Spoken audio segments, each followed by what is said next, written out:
Okay, this particular cylinder, this is the third time it's come back.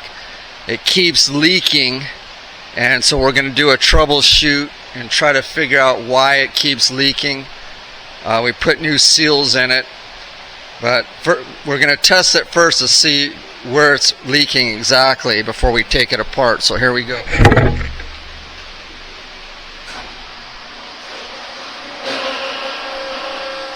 Safety glasses, gloves, always.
The rod is in fairly decent shape. Not seeing any leaks yet. Let's keep going.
So I didn't see any real visible leaks. Customers complaining that this thing leaks. Like I said, it's been back 3 times, and you know, they seem like they were all upset with us, but I don't see a leak on there initially. But that's why we tested it. Now I'm going to take it apart and we're going to look at it and try to see what's going on. It's possible there's a leak out of a fitting or something else, I'm not sure. But you know, our goal is to make sure that customers taken care of and try to help them solve the problem. And so this will be part 1, and next thing we'll do, we'll take it apart, take a look at the seals again, and try to see what's going on, because I didn't see anything visible on that. Now this thing there could be several things. There could be pressure spikes that are causing the seal to go out, but this thing's not leaking. I'm running up to about 2,000 psi with no load on it. So like I said, the next step is we'll take it apart, take a look at the seals now to try to determine what's going on.